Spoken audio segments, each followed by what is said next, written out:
এক মিনিট আমাকেও দেখতে দাও কি করছো। আরে স্যার, স্যার স্কেচ বানাচ্ছিলাম, ভাবলাম একটু প্র্যাকটিস করে নিই। আসলে আমাদের ফরেন্সিক আঙ্কেল, আমার মানে বলার মানে হচ্ছে যে ফরেন্সিক টিমের লোকেরা এখন বিজি থাকে তো সেই জন্য। আচ্ছা, এ সাসপেক্ট নাকি কার্টুন ক্যারেক্টার? এ তো কোনো নাক ছাড়া মানুষ মনে হচ্ছে। আপনারা কি আর্ট চলছে? সম্বন্ধে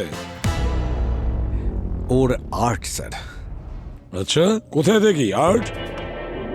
স্যার কে আবার ফোন করলো? আমার এত ট্যালেন্ট তো জানো না না। না সেরকম তাই না, বুঝি? ওই টুকটাক।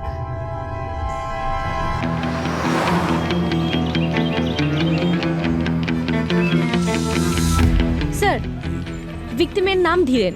উনি হচ্ছেন ফেমাস ডিকি ইন্ডাস্ট্রিয়ালসের মালিক। স্যার, উনি যখন সকালে হসপিটাল থেকে ডিসচার্জ হলেন তখন ঠিকই ছিলেন, কিন্তু রাস্তায় উনি মারা যান।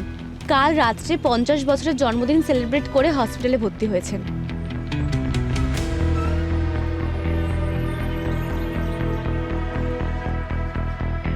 যখন এটা ঘটেছে ওনার সাথে কে কে ছিল? স্যার, ওনার মেয়ে তৃপ্তি আর ওনার ড্রাইভার রমেশ। কত বছর ধরে আপনি ওনার সঙ্গে কাজ করছেন? ম্যাডাম 10 বছর ধরে। চল। কাল এটা প্রায় কটার সময় হয়েছে? হয়েছিল 7টা-8টা নাগাদ। সারা রাত আমি হসপিটালের বাইরে ছিলাম। তারপর সকালে তৃপ্তি ম্যাডাম ছিলেন, সাহেবকে নিয়ে বাড়ি যাচ্ছিলাম, আর হঠাৎ রাস্তায়। আপনার এটা কেন মনে হচ্ছে যে কেউ আপনার বাবার খুন করেছে? না ওনার শরীরে কোনো ক্ষত আছে, না কোনো আঘাতের চিহ্ন, কিচ্ছু না? আমার বাবা একদম ঠিক ছিল। আমরা বাবাকে বাড়ি নিয়ে যাচ্ছিলাম আর বুঝতে পারিনি রাস্তায় কি হয়ে গেল, আর ভুলভাল কথা বলতে শুরু করে দিল। বাবা বলছিল আমাকে কেউ মেরে দেবে, মা আমাকে কেউ মেরে দেবে, বারবার বলছিল স্যার। আর তারপর দেখুন কি হয়ে গেল। ম্যাডাম, স্যার না মারা যাওয়ার আগে ভয় পেয়েছিলেন। আচ্ছা, কালকে রাত্রে ওনার বার্থডে পার্টি ছিল, তা কারোর সঙ্গে কোনো ঝগড়া টগড়া হয়েছিল নাকি? না স্যার, বাবা সবার সাথে ডান্স করছিল, আমাকে নেক্সট সিইও অ্যানাউন্স করেছিল। কিন্তু স্যার, অ্যানাউন্স করার পর বাবাকে একটু চিন্তিত মনে হচ্ছিল। কেন? জানি না না মানে আপনি সিইও হওয়ার জন্য কারোর কোনো অসুবিধা ছিল? কে হতে পারে? স্যার, পার্টির মধ্যে তো সবাইকে অ্যানাউন্সমেন্টের পরেও খুশি মনে হচ্ছিল, কিন্তু হ্যাঁ স্যার, ওই পাপার ওই বিজনেস পার্টনার অক্ষয় আঙ্কেল, উনি আলাদা জায়গায় গিয়ে বসে পড়েছিলেন। কিন্তু উনি আমার বাবার বেস্ট ফ্রেন্ড স্যার। উনি এরকম কেন করবেন স্যার? আমি কিচ্ছু বুঝতে পারছি না। উনি বা অন্য কেউ কেন করবে স্যার? আমি শুধু আপনাকে একটা রিকোয়েস্ট করি স্যার, যেই এটা করেছে স্যার আপনি তাকে ছাড়বেন না স্যার, প্লিজ।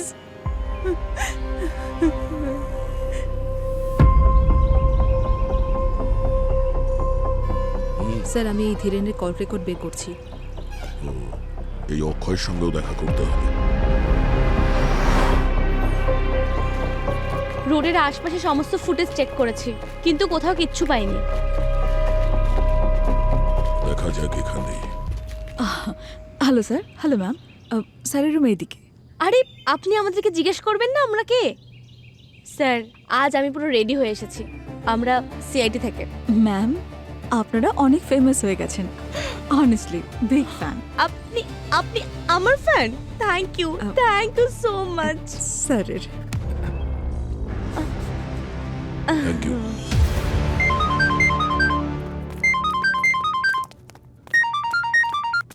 হ্যাঁ অভিজিৎ, ফোন রেকর্ড থেকে জানতে পারলাম যে ধীরেনের শেষ কলটা অক্ষয়ের ফোন থেকে এসেছিল। তাহলে আমাদের সন্দেহ ঠিকই ছিল। ইয়া, ওকে। না না, তুমি টেনশন করো না, আমি দেখছি, আমি কিছু করছি। 1 মিনিট, আমি কল করছি। Yes sir. কাল রাত্রে ধীরেনকে কল করেছিলে কেন তুমি? এমনি স্যার, ওর খোঁজ খবর নিতে।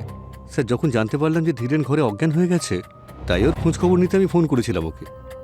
খুব চিন্তা হচ্ছে দেখছি, কিন্তু বিজনেসটা তো ধীরেন মেয়ের নামে করে দিয়েছিল। আর এই ব্যাপারটা নিয়ে রাগ হয়নি তো তোমার? হতে পারে রাগের মাথায় তুমি। না না না স্যার, ধীরেন আমার নিজের দাদার মতন ছিল, মানছি বিজনেস ওরই ছিল, কিন্তু আমি কোম্পানিতে 20 বছর রয়েছি। হঠাৎ করে ধীরেন পার্টিতে তৃপ্তিকে সিইও অ্যানাউন্স করলো, যেখানে ওদের দুজনের সম্পর্ক একদম ভালো না। ধীরেনের ওয়াইফের মৃত্যুর পর তৃপ্তি ইউএস চলে গিয়েছিল, তারপর হঠাৎ করে ওকে সিইও করে দেওয়া, আমি ঠিক কিছু বুঝতে পারলাম না। আমি তো ওদের অফিসে ঝগড়া করতেও দেখে ফেলেছিলাম। আর কি ব্যাপার নিয়ে ঝগড়া হচ্ছিল ওদের মধ্যে? স্যার আমি দূরে দাঁড়িয়েছিলাম, তাই ঠিকমতো শুনতে পাইনি, কিন্তু কিছু বিজনেস রিলেটেড ব্যাপারে মনে হয় তৃপ্তি সিইও হওয়ার জন্য ধীরেনের উপর প্রেশার ক্রিয়েট করছিল। আর আপনি চাইতেন না তৃপ্তি সিইও হোক, তাই তো? না স্যার, এ আপনি কি কথা বলছেন? দেখুন, আমাকে বিশ্বাস করুন, আমি সত্যি কথা বলছি। ধীরেন আমার খুব ভালো বন্ধু ছিল। হ্যাঁ, তৃপ্তি সিইও হয় আমি ব্যাপারটা মানতে পারিনি, কিন্তু ধীরেনের সঙ্গে এমন কিছু করার কথা আমি কখনো ভাবতেও পারি না। মার্ডারের রাতে তুমি কোথায় ছিলে? রাতে তো আমি ক্লাবেই ছিলাম, সকালে বাড়ি ফিরেছি। আপনি চাইলে ওখানে স্টাফদের কাছে খোঁজ করতে পারেন। খোঁজ তো আমরা ঠিক নিয়ে নেব, কিন্তু আপনি শহর ছেড়ে কোথাও যাবেন না, ঠিক আছে? হ্যাঁ স্যার।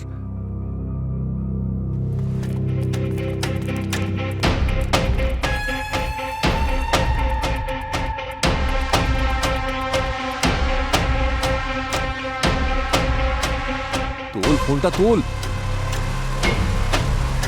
হ্যালো হ্যালো, আচ্ছা শোন। দাঁড়ান দাঁড়ান দাঁড়ান দাঁড়ান দাঁড়ান, আরে দাঁড়ান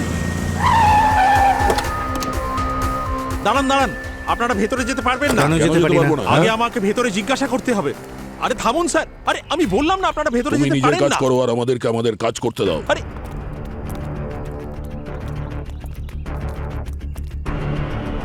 স্যার, কিছু জানা গেল যে খুনিকে? হ্যাঁ, জানতে পারা যাবে। হতে পারে খুনি আমাদের চোখের সামনেই আছে।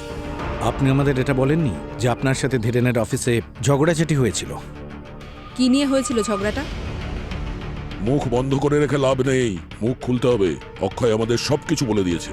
অক্ষয় আঙ্কেল তো এটা চাইতেনই না যে আমি সিইও হই। উনি আমাকে একেবারেই পছন্দ করেন না, এই জন্যই তো আমার আর বাবার পার্সোনাল কথা বলে দিলেন আপনাদের। আচ্ছা, তুমি কি ভাবলে আমাদেরকে না বললে আমরা কি জানতে পারতাম না? যা জিজ্ঞেস করা হচ্ছে চুপচাপ তার উত্তর দাও। তোমার আর তোমার বাবার মধ্যে সম্পর্ক তো ভালো ছিল না, তাহলে হঠাৎই ভালোবাসা কেন? আমার বাবাকে নিয়ে আমার লজ্জা হয়। কেন? কি এমন করেছিলেন উনি? এক নম্বরের পূর্তিবাজ লোক ছিল, আর ঠিক এই কারণে বাবার মায়ের মধ্যে প্রায় ঝগড়া হতো। মায়ের চলে যাওয়ার পর আমি বাবার মুখ পর্যন্ত দেখতে চাইতাম না। কিছুদিন আগেই বাবা ফোন করেছিল, অনেকবার ক্ষমা চাইলো। আমি ভেবে দেখলাম হয়তো উনি একা অনুভব করছেন, আমার প্রয়োজন আছে হয়তো। শুধু এই কারণেই আমি বাবাকে ক্ষমা করে দিলাম স্যার। কিন্তু সেই সম্পর্ক এরপরেও চলতে থাকলো, আর ব্যাপারটা আপনার সহ্য হলো না, তাই খুন করে দিলেন আপনি। স্যার, একজন বাবা যতই খারাপ হোক না কেন, একজন মেয়ে এটা কখনোই করবে না। আমি চাইতাম যে বাবা নিজের কর্মফলের শাস্তি পাক, কিন্তু আমি এরকম কেন করব স্যার, বলুন না। স্যার, ধীরেনের ফোন রেকর্ড থেকে একটা নতুন ইনফরমেশন পেয়েছি।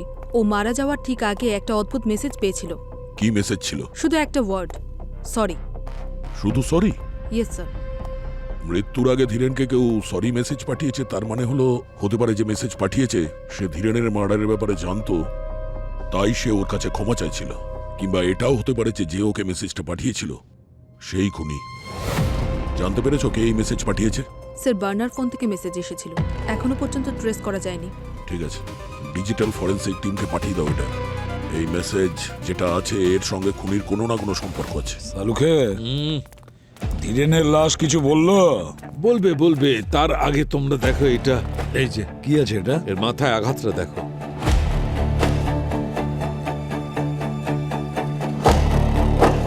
সামান্য আঘাত বলেই মনে হচ্ছে, হয়তো পড়ে গিয়েছিল সেই জন্যই লেগেছে। হ্যাঁ, এই সামান্য আঘাতই কাজ করে দিয়েছে। এর কারণেই এর ব্রেন হ্যামারেজ হয়েছে। Brain haemorrhage? কিন্তু ডক্টর সালুকে হসপিটালে সুস্থ বলে ডিসচার্জ করে দিয়েছিল, তাহলে হঠাৎ এই ব্রেন হ্যামারেজ কি করে? হসপিটালের লোকেরাও ঠিকই বলেছে। কখনো হতে পারে যে ব্লাড ক্লটিং স্ক্যানিং এ বোঝা যায় না। আমার মনে হয় ইন্টারনাল ব্লিডিং হচ্ছিল, যার কারণে ওই হ্যামারেজ হয়েছে। সালুখে, ইন্টারনাল ব্লিডিং কেন হয়েছে এটা এখনো জানতে পারিনি, জানতে চেষ্টা করতে হবে।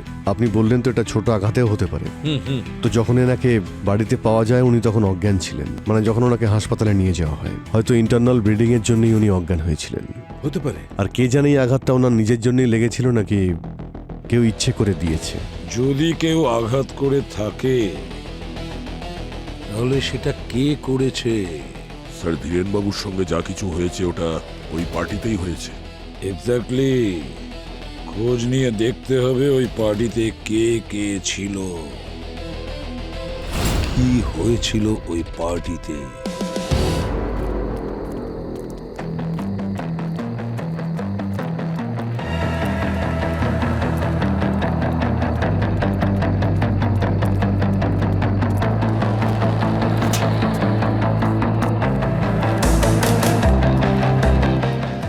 শোনো, ইয়েস স্যার। আমরা সিআইডি থেকে এসেছি, এখানকার ম্যানেজারকে ডেকে দাও।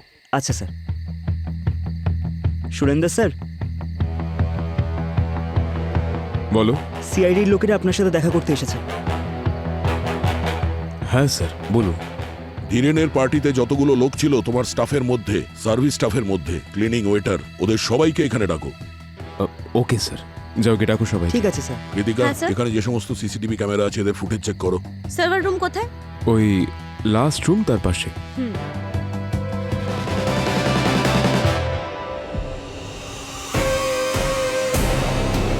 ধীরেনবাবু পার্টি থেকে চলে যাবার পর কেউ ওনাকে খুন করে দিয়েছে। এখানে পার্টিতে কারোর সঙ্গে ঝগড়া হয়েছিল ওনার, কিংবা কোনো কথা কাটাকাটি? ঠিক করে বলো। যদি কিছু লুকানোর চেষ্টা করো তাহলে তোমরা বিপদে পড়তে পারো, এটুকু মনে রেখো। তুমি এত ঘামছো কেন? কিছু না, একটু গরম লাগছে। বাবু, জেলের ভেতরে কিন্তু এর থেকেও বেশি গরম। যেটা জানিস বলে ফেল। সেই দিন ওদের দুজনকে পার্টি থেকে বাইরে বেরোতে দেখেছিলাম। ওরা দুজনে কিছু নিয়ে ঝগড়া করছিল। ইনি ছিলেন? হ্যাঁ হ্যাঁ, নিয়েছিলেন। আর একটা লোক এনার ওপরেই খুব রাগ দেখাচ্ছিল। কি বলছিল শুনেছো তুমি? ওই মেয়ে নিয়ে কিছু একটা কথা বলছিল। স্যার, স্যার এই দেখুন। দেখা ওইকে। হ্যাঁ, ইনিই ছিলেন। এদের দুজনের মধ্যেই খুব ঝগড়া হচ্ছিল, আর গায়েও হাত তুলেছিল। ডাকো ওকে বিউরোতে। তোমার সঙ্গে ধীরেনের মারামারি হয়েছে কি না? তাহলে বলছো না কেন? আমি ভয় পেয়ে গেছিলাম। আপনারা সিআইডি, যদি আমি কথাটা বলে দিতাম তাহলে আপনারা আমাকেই সন্দেহ করতেন। সন্দেহ নয়, এখন আমরা পুরো বিশ্বাস করছি যে ধীরেনকে তুমিই মেরেছো। না স্যার, আমি এরকম করতেই পারি না। শুধু আমার ধীরেনের সঙ্গে পার্টিতে মারপিট হয়েছিল। কি নিয়ে মারপিট হয়েছিল আপনার সঙ্গে? সেটা আমি আপনাকে বলতে পারবো না। বলতে পারবে না মানে? কেন বলতে পারবে না? কারণ ওটা পার্সোনাল ব্যাপার। এই যে হ্যালো মিস্টার অক্ষয়, এক্ষুনি দয়া স্যার জিজ্ঞাসা করলে না গত জন্মের কথা বলতে শুরু করে দেবেন। যা জিজ্ঞাসা করা হচ্ছে চুপচাপ বলুন। স্যার, ধীরেন আমার দাদার মতন ছিল। ও আমার খুব ভালো বন্ধুও ছিল, কিন্তু ও মোটেই ভালো স্বামী নয়। ওর অনেকগুলো অ্যাফেয়ার ছিল, আর এই অ্যাফেয়ারগুলোর জন্যই ধীরেন আর ওর ওয়াইফের মধ্যে প্রায় ঝগড়াঝাঁটি হতো। ওয়াইফের ডেথের পর তো আরও খারাপ অবস্থা হলো। আমি প্রত্যেকবার ওকে কভার করতাম, কিন্তু এবার কোম্পানি ম্যাটার ছিল। কোম্পানির ম্যাটার কি? ওর আমার অ্যাসিস্ট্যান্ট কণিকার সঙ্গে অ্যাফেয়ার ছিল। Hello sir. Hello ma'am. স্যারের রুম এইদিকে। তো এটা নিয়ে আপনাদের মধ্যে মারপিট হয়? না স্যার, অ্যাকচুয়ালি আমি কোম্পানির অ্যাকাউন্ট থেকে কিছু টাকা কণিকার অ্যাকাউন্টে ট্রান্সফার করেছিলাম, যাতে ব্যাপারটা বাইরে না যায়। ধীরেন যখন জানতে পারে তখন ও খুব রেগে যায়। যখন আমি জানতে পারি যে ধীরেন হসপিটালে অ্যাডমিট রয়েছে, তখন আমার খুব খারাপ লাগে। তখন আমি ওর কাছে ক্ষমা চাওয়ার জন্য ওকে কার্ড, কেক আর ফ্লাওয়ার্সও পাঠাই। সেসব তো ঠিক আছে, কিন্তু কোম্পানির ফান্ড এদিক ওদিক করা আইনত অপরাধ, জানেন তো? স্যার, এর সব ব্যাংক অ্যাকাউন্ট ভালো করে চেক করো। মানি ট্রান্সফার থেকে শুরু করে সবকিছু জানা যাবে, বুঝেছো? আমাদের কাছে কিচ্ছু লুকোয় না। স্যার। ওই সরি চেয়েছিল যে মেসেজটা, ওটার ব্যাপারে কিছু জানতে পেরেছো? স্যার, ও কোনো পুরনো মোবাইল থেকে এই মেসেজটা পাঠিয়েছে, একটু সময় লাগবে। ইচ্ছে করে পুরনো ফোন ইউজ করেছে যাতে সহজে ট্র্যাক না করা যায়। আজকাল তো সবাই স্মার্টফোন ইউজ করে যাতে ক্যামেরা রয়েছে। একটা কাজ করো, ধীরেনের সমস্ত কন্ট্যাক্ট লিস্টটা দেখো, ওর মধ্যে কারোর কাছে এই রকমের ফোন আছে কিনা জানা তো যাবে। আসলে কে এই দোষী, বলো শাহরুখে, কি খবর আছে? খবর হচ্ছে বস, সোনার দাম কমছে, ইনভেস্ট করো। খুব ভালো মুডে আছো তো, বড় কিছু পেয়েছো বোধহয়। অনেক বড় জিনিস পেয়েছি। দেখাবে নাকি? বস, ডক্টর একদম ঠিক কথা বলেছে। হসপিটালে এই লোকটা একদম হেলদি ছিল। কিন্তু ডক্টর সালুকে আপনি তো বলেছিলেন ধীরেনের মৃত্যু ব্রেন হ্যামারেজের জন্য হয়েছে। হয়নি, মৃত্যু ঘটানো হয়েছিল ব্রেন হ্যামারেজের মতো কিছু। আমি বলছি এর সাহায্যে করানো হয়েছিল। এটা কি? নিউরোথম্ব্যাক্স ভার্সন 5। অনেক বছরের কঠিন পরিশ্রমের মেডিকেল রিসার্চ করে এটা বানানো হয়েছিল। শুধু 2 ফুটাই যথেষ্ট কোনো মানুষের জীবন নিয়ে নেওয়ার জন্য। কি করতে পারি কেন? তার চেয়ে জিজ্ঞেস করো কি করতে পারে না। আমি বলছি, এখানে এসো। এ দেখো, যে কোনো মানুষের ব্লাড ভেসেলস গুলোকে দুর্বল করে দেয়, আর তখনই ব্লাড ক্লটিং শুরু হয়ে যায়। ঠিক তেমন যেমন কারোর ব্রেন হ্যামারেজের সময় হয়। তাহলে কেউ ইচ্ছে করে ধীরেনকে এই ড্রাগটা দিয়েছিল? একদম। এই দেখো, যে নিউরোটক্সিক কম্পাউন্ড আছে, এর কারণে এর ব্লাড ক্লটিং এবিলিটি শেষ হয়ে গেছিল। এই দেখো কিরকম অদ্ভুত অদ্ভুত প্যাচেস দেখা যাচ্ছে।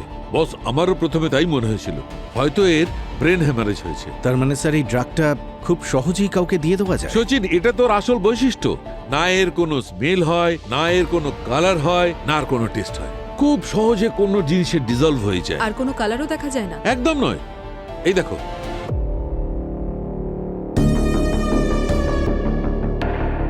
হ্যাঁ ঠিক বলেছ। এ তো দেখছি জলের মতো। হ্যাঁ, যে কোনো জিনিসে ডিজলভ হয়ে যায়। মানে খুনের মেডিসিন সম্পর্কে ভালো মতোই নলেজ আছে। এই ড্রাগসের ব্যাপারেও আগে থেকেই জানতো। আচ্ছা সালুকে একটা কথা বল, এই ড্রাগ কম্পাউন্ড নিউরোথ্রম্ব্যাক্স 5 এটা রিঅ্যাক্ট করার ক্ষেত্রে ঠিক কতটা টাইম লাগতে পারে? 3 থেকে 4 ঘন্টা। 3 থেকে 4 ঘন্টা। আর ধীরেনের মৃত্যু ঠিক কটায় হয়েছে? সকাল 7টা থেকে সোয়া 7টার মধ্যে স্যার। স্যার, আমরা একটা ক্লাবে সিসিটিভি চেক করেছিলাম। ধীরেন 9টা থেকে রাত 1টা পর্যন্ত পার্টি করছিল। আর স্যার 1:30টার সময় ওনাকে অ্যাডমিট করা হচ্ছে হসপিটালে। ধীরেন 9টা থেকে 1টা পর্যন্ত পার্টি করেছে, তারপরে 1:30টার সময় হসপিটালে ওকে অ্যাডমিট করা হয়েছে, আর তারপরে 7টা থেকে সোয়া 7টায় ওর মৃত্যু হয়। তার মানে এই 3-4 ঘন্টার মধ্যে ওই ড্রাগটার নিজের কাজ শুরু করে। মানে রাত্রি 2টো থেকে 3টের মধ্যে ওনাকে ড্রাগ দেওয়া হয়েছিল। সেই সময় অক্ষয় কোথায় ছিল? স্যার, ক্লাবের সিসিটিভি অনুযায়ী অক্ষয় ক্লাবেই ছিল। কিন্তু স্যার অক্ষয় তো সারা রাত একাই ছিল, একাই পার্টি করছিল। স্যার, তাহলে কে হতে পারে যে বিষটা দিয়েছে? সেই পুরবী, সেই যে ধীরেনের রুমে গিয়েছিল। খোঁজ নাও কে গিয়েছিল ধীরেনের রুমে। তারপর যেই যাক না কেন, ওর হাতে এই নিউরোথ্রম্বিক ভার্সন 5 ড্রাগস কিভাবে লেগেছে। স্যার, ধীরেনের ফ্যামিলি এবং ফ্রেন্ডসদের মধ্যে যারা বার্নার ফোন কিনেছিল তাদের লিস্ট বের করেছি আমি। একজন আছে যে 15টা বার্নার ফোন কিনেছিল। কে সে? স্যার, ধীরেন নিজেই। উনি নিজের স্টাফদের বার্নার ফোনই দিতেন। তাহলে ডিজিটাল ফরেন্সিকে ধীরেনের স্টাফেদের ফোনগুলো পাঠিয়ে দেওয়া যাক। তাহলেই পাওয়া যাবে যে ওই মেসেজটা কে পাঠিয়েছিল। আসুন স্যার, এটা হলো সেদিন রাতের ফুটেজেস। প্লে করুন।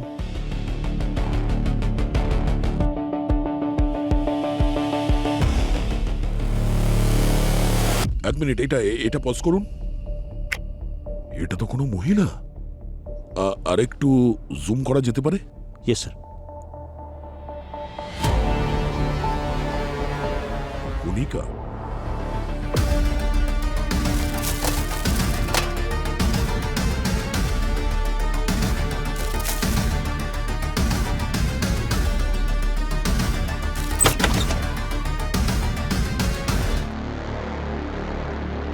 আচ্ছা, ধীরেনের রুমে আপনাদের দুজনের ডিউটি ছিল? হ্যাঁ স্যার। আপনারা কাউকে ধীরেনকে কিছু খাওয়াতে দেখেছিলেন? না স্যার, ডক্টর স্যারকে কিছু প্রেসক্রাইব করেননি, আর আমরা নিজেরাও কোনো ওষুধ খাওয়াইনি। আচ্ছা, তাহলে বিষ কে খাওয়ালো? বিষ? হ্যাঁ, বিষ। ধীরেনের মৃত্যু বিষ প্রয়োগে হয়েছে। ওকে হসপিটালের মধ্যে কেউ বিষ খাইয়েছিল। আপনারা কাউকে দেখেছেন যে ওকে কেউ খাওয়াচ্ছে বা বাইরে থেকে কিছু আনাচ্ছে? হ্যাঁ স্যার, একটা পার্সেল এসেছিল কেকের সাথে, কার্ড আর ফ্লাওয়ার্সও ছিল, কিন্তু তৃপ্তি ম্যাম তো সেগুলো ডাস্টবিনে ফেলে দিয়েছিল। স্যার ওই বিষটা আবার কেকের মধ্যে ছিল না তো? আচ্ছা, কেকটা কোথায় ফেলেছিলেন? স্যার হসপিটালের সমস্ত আবর্জনা গার্বেজ এরিয়াতে ফেলা হয়। ঠিক আছে, আপনারা যেতে পারেন। ওকে। Thank you sir. একটা কাজ করি, হ্যাঁ স্যার। গার্বেজ এরিয়াটা চেক করি।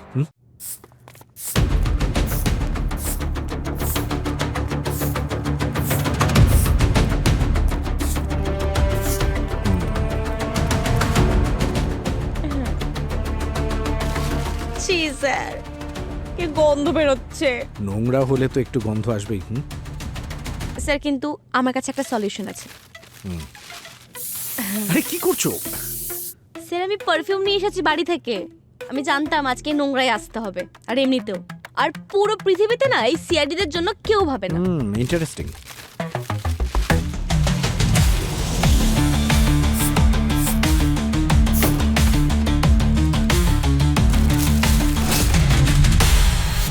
এক মিনিট, এই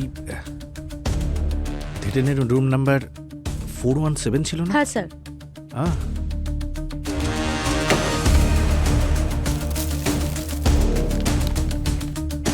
বার্থডে কেক?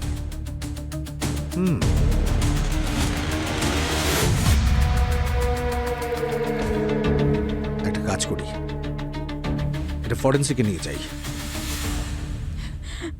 স্যার স্যার আমি কিচ্ছু করিনি। I really really love Dhiren. ও তো ওর বার্থডে পার্টিতে তৃপ্তিকে আমাদের কথা জানাতোই। ফর ইনফরমেশন আমি আপনাকে জানাচ্ছি যে উনি এরকম আরো 4-5 জনকে বলেছেন। আর উনি যখন তোমার ব্যাপারে তৃপ্তিকে বললেন না, তুমি ওকে খুন করে দিলে।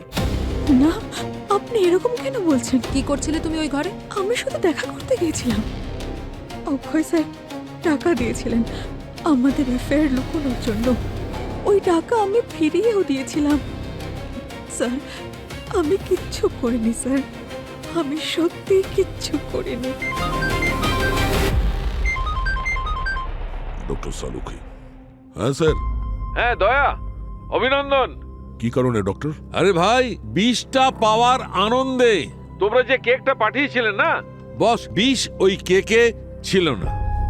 তাহলে এতে আনন্দের কি আছে? আরে শুনে তো নাও পুরো কথাটা ভাই। বিষ কেকের মধ্যে ছিল না, কিন্তু বিষ কেকের বক্সে ছিল। বিষ কেকে নয়, কেকের বক্সে ছিল। এটা কি ব্যাপার স্যার? এরকম নয় তো যে যে ওই কেকটা ওখানে দিয়েছিল বিষ ওর হাতে লেগেছিল, যেখান থেকে ওই বক্সে লেগেছে? দয়া, ইউ আর রাইট। ঠিক আছে ডক্টর, থ্যাংক ইউ। স্যার ওই নার্সও বলছিল যে কেকটা খোলাই ডেলিভার করা হয়েছিল, সেই জন্যই তৃপ্তি কেকটা ডাস্টবিনে ফেলে দিয়েছিল। রবি, জানার চেষ্টা করো যে এই কেক যেখান থেকে ডেলিভারি হয়েছে ওই বক্সটা খোলা ছিল কেন?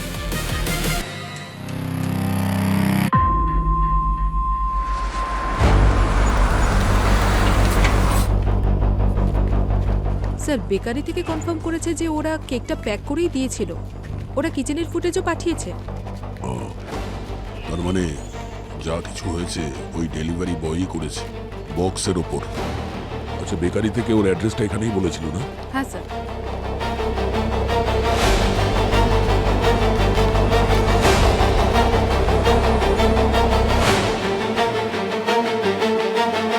এই আরে দাঁড়াও।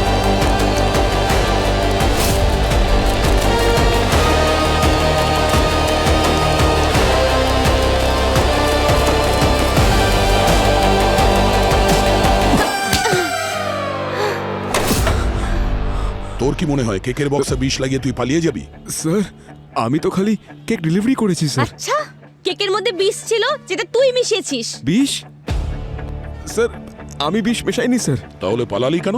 স্যার ওটা আমি কেকের থেকে এক পিস খেয়ে ফেলেছিলাম স্যার। সারাদিন ডেলিভারি করতে করতে আমার খিদে পেয়ে গেছিল স্যার। আমি ভয় পেয়ে গেছিলাম স্যার, যদি আমি ধরা পড়ে যাই তাহলে আমার চাকরি চলে যাবে স্যার। এই জন্য আমি পালিয়েছিলাম স্যার। স্যার, ধীরেন বাবুকে কেউ 2 থেকে 3টের মধ্যে বিষ দিয়েছিল, ঠিক সেই দিন যেদিন উনি ওনার সমস্ত বিজনেস নিজের মেয়ের নামে করে দিয়েছিল। আর স্যার এই ব্যাপারে সবচেয়ে বেশি ঝামেলা তো ওর বিজনেস পার্টনার অক্ষয়ের হওয়া উচিত। কিন্তু অক্ষয় তো সেই সময় ক্লাবে ছিল। আর যদি আমরা ভেবেও নি যে অক্ষয় বিষটা পাঠিয়েছে, কিন্তু ওর পাঠানো কেকের মধ্যে তো বিষ ছিলই না। বিষ তো কেকের বক্সের উপরে ছিল। স্যার কেক বক্সে যে ফিঙ্গারপ্রিন্টস ছিল সেটা চেক করেছি, কারোর সঙ্গে ম্যাচ করছে না স্যার। আমাদের কাছে অক্ষয়ের অ্যাসিস্ট্যান্ট কণিকা, ওরও ফিঙ্গারপ্রিন্টস আছে। স্যার ওই কেক বক্স ছাড়াও আমাদের কাছে আরো অনেক এভিডেন্স আছে যার থেকে এখনো ফিঙ্গারপ্রিন্টস নেওয়া হয়নি। ওই বটল, সিরিঞ্জ এত বাজেভাবে ড্যামেজ হয়েছে যে ওটা স্ক্যান করতে প্রবলেম হচ্ছে। মনে হয় ওর থেকে কিছু পাওয়া যাবে। সে যেই হোক না কেন, প্রথমে বিষ ডেলিভারি করে, তারপরে সে সরি বলে মেসেজও পাঠিয়ে দেয়। খুব চালাক মনে করে নিজেকে, কিন্তু ও এটা জানে না যে সিআইডির হাত থেকে কেউ বাঁচতে পারে না। পুরবি জানতে পেরেছো ওই যে সরি মেসেজ করেছিল যে ধীরেনের কোন স্টাফ মেম্বার? স্যার এই সরি মেসেজটা তো ওই স্টাফেদের মধ্যে কেউ পাঠায়নি, কিন্তু ইন্সপেকশনের জন্য যখন আমরা সবার ফোন নিলাম, শুধু এই রমেশ মানে ধীরেনের ড্রাইভার, ও নিজের ফোন দেয়নি। এ সেই ড্রাইভার না যে খুনের মুহূর্তে ধীরেনের সঙ্গে গাড়িতে ছিল? হ্যাঁ স্যার। তাহলে দয়া, রমেশের রুমের প্রত্যেকটা কোণা ভালো করে দেখো। যাই হোক না কেন ওই ফোন ওই রমেশের বাড়িতেই থাকবে। তুমি তোমার ফোন দাওনি কেন? স্যার আমার ফোন আগেই চুরি হয়ে গিয়েছিল। আচ্ছা, পুলিশে কমপ্লেন করেছিলে? হ্যাঁ স্যার, ওটা রিপোর্ট আমার কাছে আছে। তুমি একাই থাকো এই বাড়িতে? হ্যাঁ ম্যাডাম। আচ্ছা এটা বলো যে হসপিটালে কাউকে আসতে দেখেছিলে দেখা করার জন্য ধীরেনের সাথে? না স্যার, হসপিটালে কেউ আসেনি, শুধু তৃপ্তিমাই ছিলেন ওনার পাশে।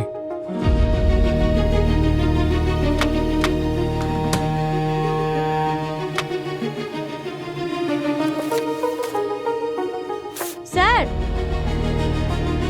হ্যাঁ কৃতিকা।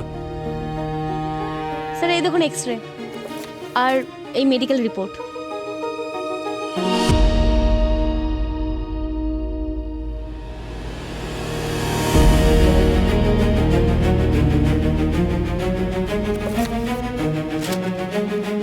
কি এটা? হ্যাঁ, এত দামি দামি সব কাপড়, এই ধীরেনের ওয়াইফের মেডিকেল রিপোর্টস তোমার বাড়িতে কেন? এই জামা কাপড় ধীরেনের ওয়াইফের না, তোমার কাছে কি করে? হ্যাঁ স্যার আমি কিছু করিনি স্যার, আপনারা আমাকে বিশ্বাস করুন। আমি ধীরেন স্যারের এখানে বহু বছর ধরে কাজ করছি স্যার। আমাদের স্যার আর ম্যাডামের বোঝাপড়া ছিল না। আমাদের স্যারের এই সম্পর্কের বাইরে অনেক মেয়ের সাথে সম্পর্ক ছিল। ম্যাডাম চলে যাওয়ার পর ওনার কিছু জিনিস এখানে এনেছিলাম, কিন্তু আমার পুরো সন্দেহ ছিল যে ম্যাডামের মৃত্যুতে ধীরেন স্যারের হাত আছে। যদি তোমার মনে হয়েছিল যে ধীরেন ওর ওয়াইফকে মেরেছে, তাহলে তুমি পুলিশকে কেন জানাওনি? স্যার সাহস করে উঠতে পারিনি। আমি ভেবেছিলাম পরে যখন তৃপ্তিমা আসবে এই সমস্ত জিনিস ওর হাতে তুলে দেবো, কিন্তু তার আগেই স্যার। এই দেখো। আর ভাই এইটাও দেখো। এটা মানে দুটো তো একই, তাই না? না, দুটো সেম নয়, দেখতে সেম, কিন্তু এই স্ক্যান দুজন আলাদা আলাদা লোকের। এইটা হচ্ছে ধীরেনের, এইটা ধীরেনের নয়, ধীরেনের স্ত্রীর। কি বলছো সালুকে? মানে ডক্টর সালুকে যে ড্রাগস দিয়ে ধীরেনের ওয়াইফকে খুন করা হয়েছে, সেই ড্রাগসেই ধীরেন মারা গেছে? এক্স্যাক্টলি। আর দেখো দুজনেরই ব্লাড ক্লটিং সিস্টেমটা একই, কিন্তু ধীরেনের স্ত্রীর যেটা, তাতে একটা বৈশিষ্ট্য আছে। বস, ধীরেনের স্ত্রীকে কেউ এই ড্রাগটা আইভি ড্রিপের সাহায্যে দিয়েছে। Ivy drip? হ্যাঁ, আমি বললাম না তখন তোমাকে, এই এই ড্রাগটার কোনো নিজস্ব রং হয় না, জলের মতো হয়। তো ব্যাস, খুব সহজ ব্যাপার, কেউ আইভি ড্রিপে ইনজেক্ট করে দিয়েছে, ব্যাস খেল খতম। মানে 4 বছরে দুটো খুন হয়েছে, আর দুটো খুনের পদ্ধতি একই রকম। মানে যে ধীরেনকে খুন করেছে সেই ধীরেনের ওয়াইফকে খুন করেছে? স্যার, যখন আমরা রমেশের বাড়িতে গিয়েছিলাম বাড়ি তল্লাশি করার জন্য, তখনও আমাদের বলেছিল যে ওর সন্দেহ হয় যে মনে হয় ধীরেনই ওর ওয়াইফকে খুন করেছে। আর যদি ওর ওয়াইফের মৃত্যু এমনি হয়ে থাকে ব্রেন হ্যামারেজে, তার মানে তো এটাই হচ্ছে যে ধীরেনই ওকে ওই পয়জনটা দিয়েছে। আর এই কথাটা কেউ জানতেও পারেনি, কেউ সন্দেহও করেনি যে এটা মার্ডার হতে পারে, তাই এই ঘটনাটা পুলিশ পর্যন্ত পৌঁছয়নি। সন্দেহ নয় দয়া, এমন কেউ ছিল যে জানতে পেরেছে যে ধীরেন তার নিজের স্ত্রীকে মেরেছে, আর ওর স্ত্রীর খুনের প্রতিশোধ নিতে কেউ ধীরেনকে ওইভাবেই মেরেছে, নিউরোথ্রম্বেক্স ভার্সন 5 দিয়ে। এবারে কিছু বুঝেছো অভিজিৎ? নিউরোথম্ব্যাক্স Z5 ড্রাগস তো সেই ব্যবহার করতে পারে যেই ড্রাগটা খুব সহজেই পেতে পারে। মানে খুনি আমাদের চোখের সামনে ছিল আর আমরা তাকে দেখতে পাইনি, এমন কেউ যে মিস্টার ধীরেনের ওয়াইফের খুব কাছের ছিল। স্যার আপনারা সবাই তৃপ্তির ব্যাপারে কথা বলছেন না তো? এক্স্যাক্টলি, তৃপ্তি। তৃপ্তি তার মায়ের খুনের প্রতিশোধ নিতে ওর বাবাকে খুন করেছে।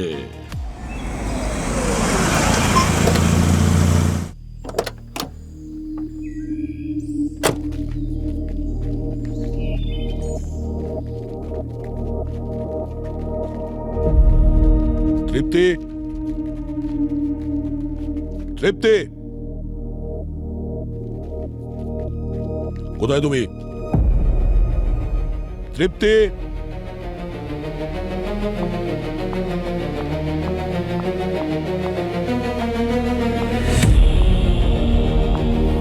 তুমি তোমার মায়ের মৃত্যুর বদলা নিতে গিয়ে নিজের বাবাকেই মেরে দিয়েছো? এটা এটা কি বলছেন স্যার? আমি তো কিছু বুঝতে পারছি না। এক্ষুনি বুঝতে পারবে সব। পুরো বাড়ি তল্লাশি করো। স্যার আমার মা তো ব্রেন হ্যামারেজের জন্য মারা গিয়েছিল। মারা যায়নি, মারা হয়েছিল। বেশি বোকা সাজার অভিনয় করো না, বুঝেছো? স্যার আপনারা ভুল সন্দেহ করছেন, আমি কিচ্ছু করিনি। আচ্ছা তাহলে এটা কি? হ্যাঁ স্যার, উপর রাখা ছিল লুকিয়ে। এই বার্নার ফোনটা তোমার বাড়িতে কেন? স্যার এটা এটা আমার ফোন না, আমি জানি না এটা কিভাবে এখানে এলো। জানো না? না। ঠিক আছে, খুব তাড়াতাড়ি জানতে পেরে যাবে। হ্যাঁ পুরবি, কি জানতে পারলে? স্যার এই দেখুন, ফোন পুড়ে যাওয়ার আগে ফোনের লাস্ট লোকেশন। এটা তো তৃপ্তির বাড়ি। পুরবি একটা কাজ করো, আরো একবার চেক করে দেখো। দেখো এই ফোন তৃপ্তির বাড়ির আগে কোন লোকেশনে ছিল। স্যার স্যার এই ফোনটা তৃপ্তির বাড়ির ঠিক আগে রমেশের বাড়িতে ছিল। আর রমেশ তো রিপোর্ট লিখিয়েছিল যে ওর ফোনটা চুরি হয়ে গেছে।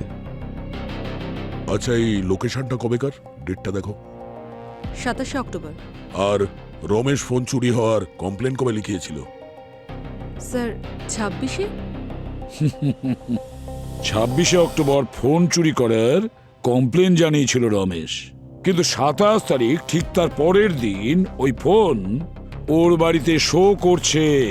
তাহলে রমেশ তৃপ্তিকে ফাঁসানোর জন্য ওর বাড়িতে ফোনটা রেখেছিল। কিন্তু এটা কেন করলো? বস, হ্যাঁ বস, এই সিরিঞ্জ আইবির স্ক্যান রিপোর্ট এসে গেছে। তাহলে কি তৃপ্তির ফিঙ্গারপ্রিন্টের সঙ্গে ম্যাচ করছে? তৃপ্তির কথা ছাড়ই বস, কণিকা, রমেশ, অক্ষয় কারোর সঙ্গে ম্যাচ করেনি। আরে আরে কিন্তু প্রশ্ন তো এখনো ওটাই যে রমেশ ওই ফোনটা ওর বাড়িতেই লুকিয়েছিল, কিন্তু বিষটা কে মিশিয়েছে? দেখো, একটা কথা মনে রেখো, এই যে ড্রাগটা বস, এ খুব সহজে পাওয়া যায় না। এটা হসপিটালে আইসিইউতে এমার্জেন্সিতেই পাওয়া যায়। ও, সেই জন্য এই ড্রাগটা এত স্পেশাল।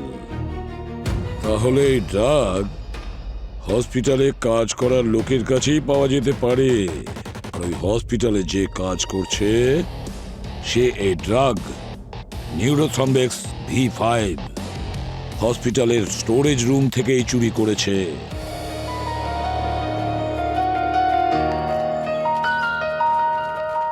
ওদিকে ওদিকে। স্যার এই তালা? স্যার রমেশ তো মনে হচ্ছে পালিয়েছে। কিভাবে চলে গেল? একটু আশেপাশে জিজ্ঞাসা করি। আচ্ছা শুনুন, এই রমেশ কোথায় গেছে? বাড়িতে তালা দেওয়া। আপনারা কারা? আমরা সিআইডি অফিসার। আচ্ছা, উনি তো আজকে সন্ধ্যের বাসে গ্রামে যাচ্ছেন। আজকে সকালে ওদের বাড়ি থেকে কোনো একটা মেয়ে সুটকেস নিতে এসেছিল। কোন মেয়ে? ওনাদের বাড়িতে কোনো একটা মেয়ে তো থাকতো, কিন্তু রমেশও খুব একটা কারোর সাথে কথা বলতো না বলে আমরাও কোনোদিনও জানতে চাইনি মেয়েটাকে কি সম্পর্ক। বলছি যে রমেশ কিছু করেছে না? সেটাই জানার চেষ্টা করছি। এই হসপিটালে যে স্টোর রুম আছে তার এন্ট্রি আর এক্সিটের পুরো রেকর্ড চাই আমার, যে সময় ধীরেনকে অ্যাডমিট করা হয়েছিল তখনকার।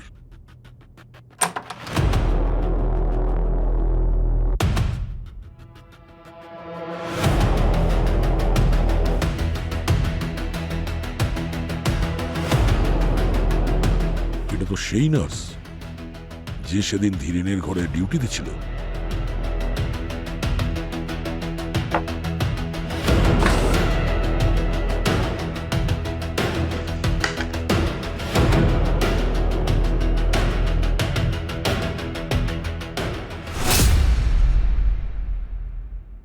তানিয়া?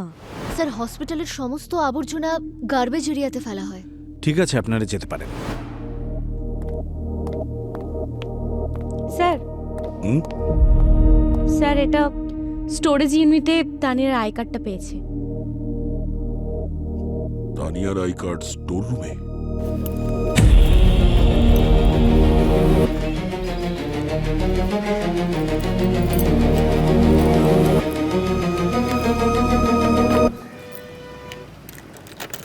দাঁড়াও।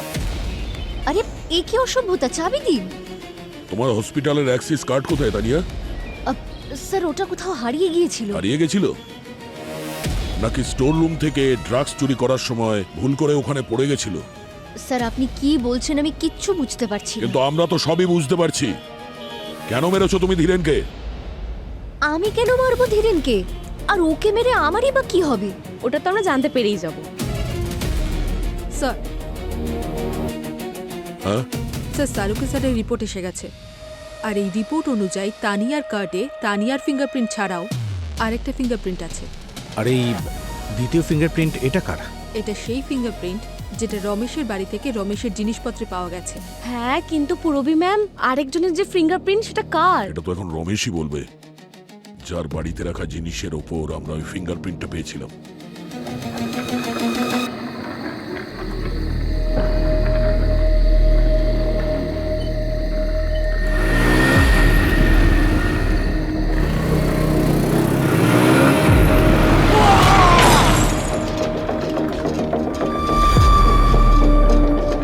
জানি না আজকাল কি হচ্ছে।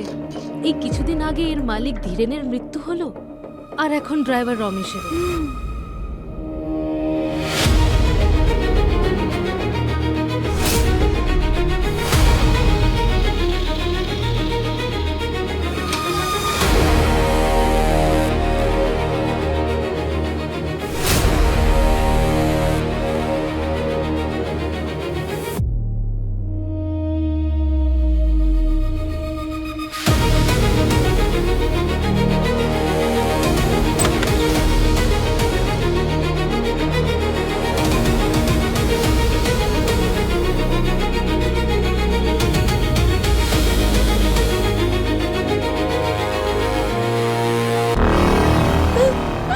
আমাকে ক্ষমা করে দিও বাবা। আমি তোমাকে এই সব কিছুতে ইনভলভ করতে চাইনি। তুমি আমাকে সিআইডির হাত থেকে বাঁচিয়েছো, কিন্তু নিজেই অ্যারেস্ট হয়ে গেলে।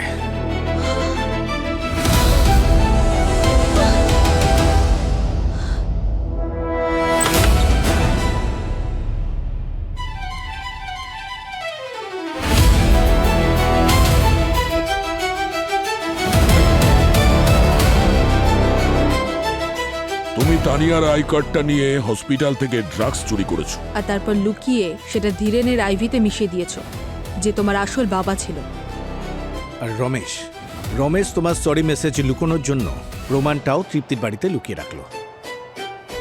আর তাই কিছুক্ষণের জন্য তোমার এই বাবাকে লুকিয়ে রেখেছিলাম। হ্যাঁ হ্যাঁ হ্যাঁ, আমি মেরেছি ধীরেনকে। স্যার এতে বাবার কোনো হাত নেই। বাবার তো কোনো আইডিয়াও নেই আমার প্ল্যানের। বাবা শুধু আমাকে বাঁচাতে চাইছিল। তোমাকে বাঁচানোর জন্য নাকি তৃপ্তিকে ফাঁসানোর জন্য? তোমার বাবা যে ফোন রেখেছিলেন না লুকিয়ে তৃপ্তির বাড়িতে, সেটা আবার বলো না যে ওকে গিফট দিয়েছিলেন। একটা মেয়েকে বাঁচানোর জন্য একজন নিরীহকে ফাঁসিয়ে দেওয়া ঠিক ততটাই অপরাধ যেটা তুমি করেছো ধীরেনকে মেরে, বুঝেছ? আমার সামনে আর কোনো রাস্তা খোলা ছিল না। এই যে আমার এই মেয়ে ছাড়া এই দুনিয়াতে আমার কেউ নেই। কিন্তু স্যার, আমি একদমই তৃপ্তিমাকে ভাসিয়ে দিতে চাইনি। ওই রাতে যখন আমি ধীরেন স্যারের সাথে হসপিটালে ছিলাম, আমি আমার ফোন চেক করছিলাম, তাতে আমি ওই মেসেজটা দেখেছিলাম। সরি, আমি ওই মেসেজটা দেখে তখনই বুঝে যাই এই মেসেজ আমার মেয়ে অনুরাধা করেছে। আমি বাড়ি গেলাম, তারপর আমি ওকে বললাম তুই আমাকে সব কিছু সত্যি করে বলবি, কিন্তু ততক্ষণে অনেক দেরি হয়ে গেছিল, অনেক দেরি। আপনারা আপনারা আমাকে যে শাস্তি দিতে চান দিয়ে দিন, কিন্তু প্লিজ আমার বাবাকে ছেড়ে দিন। উনি শুধু আমাকে বাঁচানোর চেষ্টা করছিলেন। কি অদ্ভুত ঘটনা স্যার, বাবার প্রতি কি ভালোবাসা, হ্যাঁ? আর নিজেই নিজের বাবাকে বিষ খাইয়ে মেরে ফেললে তুমি। তা না হলে আর কি করতাম আমি? ধীরেন আমাকে কখনো নিজের মেয়ে মনেই করতো না। লজ্জা করতো আমার যে আমি ওনার মেয়ে। আমি ভেবে রেখেছিলাম যে আমি নিজের প্রপার্টির ভাগটা নিয়ে বাবার সঙ্গে বিদেশে চলে যাব সারা জীবনের জন্য। কিন্তু তারপর তৃপ্তি এলো আর সবকিছু বদলে গেল।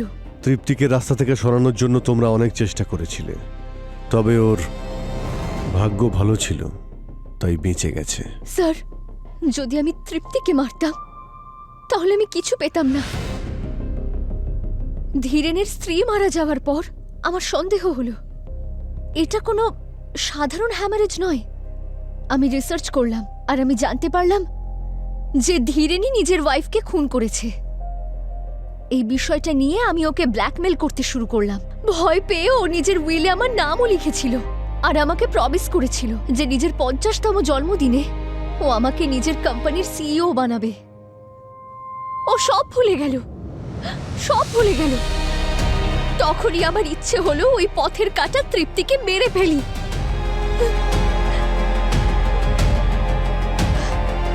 কিন্তু তারপর দেখুন এখন কি অবস্থা। আর যদি ধীরেন মারা যায় তাহলে ওর সমস্ত প্রপার্টি তোমার নামে হয়ে যাবে। হ্যাঁ, একজনকে স্বর্গে পাঠিয়েছি আর আরেকজনকে জেলেই পাঠাচ্ছিলাম, তখন আপনারা এসে গেলেন। যেখানে অন্যায় হয় না, সিআইডি সেখানে ঠিক সময় পৌঁছে যায়। ধীরেন তোমার বাবা, তাকে বাবা বলতে তুমি লজ্জা পাও, কিন্তু তার প্রপার্টি চাইছো। বাহ বাহ অনুরাধা, মানলাম ধীরেন যা কিছু করেছে অন্যায় করেছে, কিন্তু তুমি ধীরেনকে মেরে ঠিক কাজ করনি। অনেক বড় অপরাধ করেছো তুমি, খুনের অপরাধে অপরাধী তুমি। এবার জেলের গড়াদের পেছনে দুজনে ঘানি টানতে থাকো সারাটা জীবন।